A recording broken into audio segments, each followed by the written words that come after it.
My passionate sense of social justice and social responsibility has always contrasted oddly with my pronounced lack of need for direct contact with other human beings and human communities. I am truly a lone traveler and have never belonged to my country, my home, my friends, or even my immediate family with my whole heart. In the face of all these ties, I have never lost a sense of distance and a need for solitude.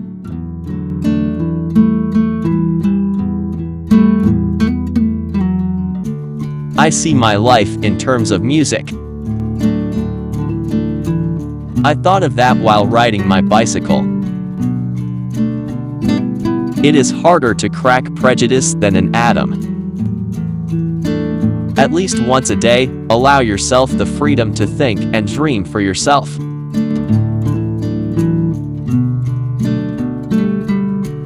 Force always attracts men of low morality. We experience ourselves, our thoughts and feelings as something separate from the rest. A kind of optical delusion of consciousness. This delusion is a kind of prison for us, restricting us to our personal desires and to affection for a few persons nearest to us.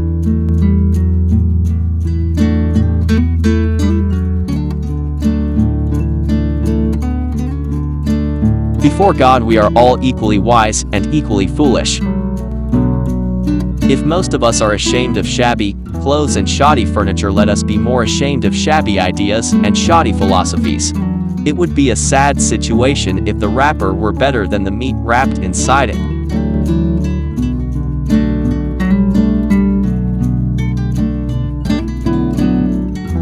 Great spirits have always encountered violent opposition from mediocre minds. The mediocre mind is incapable of understanding the man who refuses to bow blindly to conventional prejudices and chooses instead to express his opinions courageously and honestly.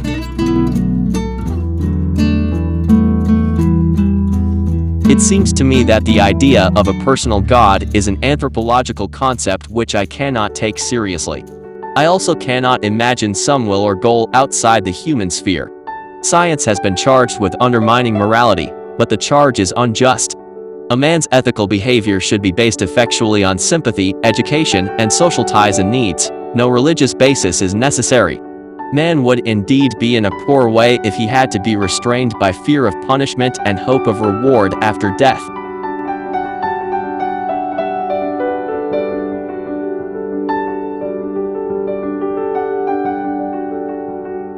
Solitude is painful when one is young, but delightful when one is more mature.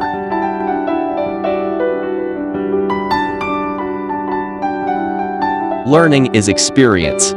Everything else is just information.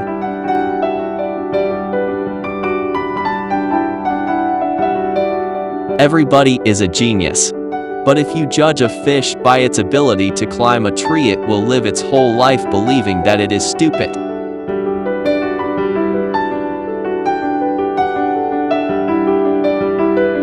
What really interests me is whether God had any choice in the creation of the world.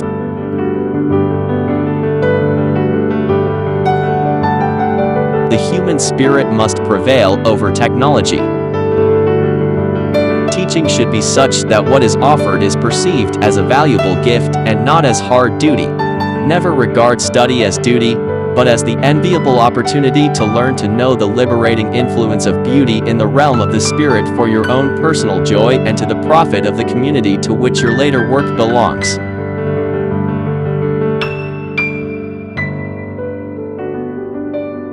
Imagination is more important than knowledge.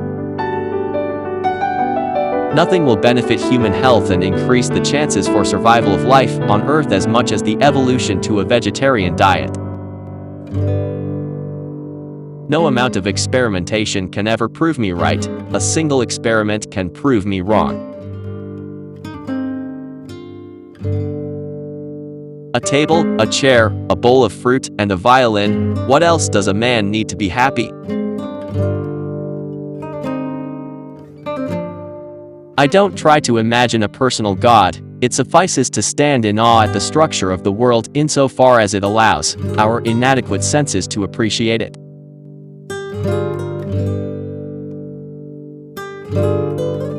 Excellence is doing a common thing in an uncommon way.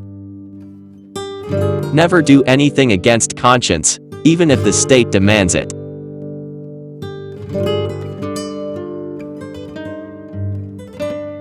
How I wish that somewhere there existed an island for those who are wise and of good will.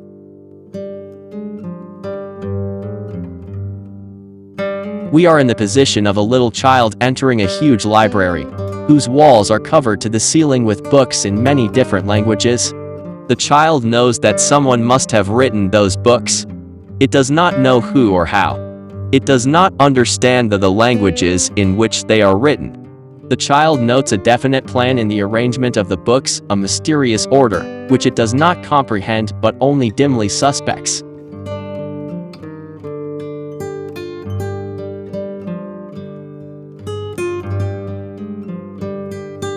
It gives me great pleasure indeed to see the stubbornness of an incorrigible nonconformist warmly acclaimed. Out of clutter, find simplicity. From discord, find harmony. In the middle of difficulty lies opportunity. You see, wire telegraph is a kind of a very, very long cat. You pull his tail in New York and his head is meowing in Los Angeles. Do you understand this? And radio operates exactly the same way. You send signals here, they receive them there. The only difference is that there is no cat.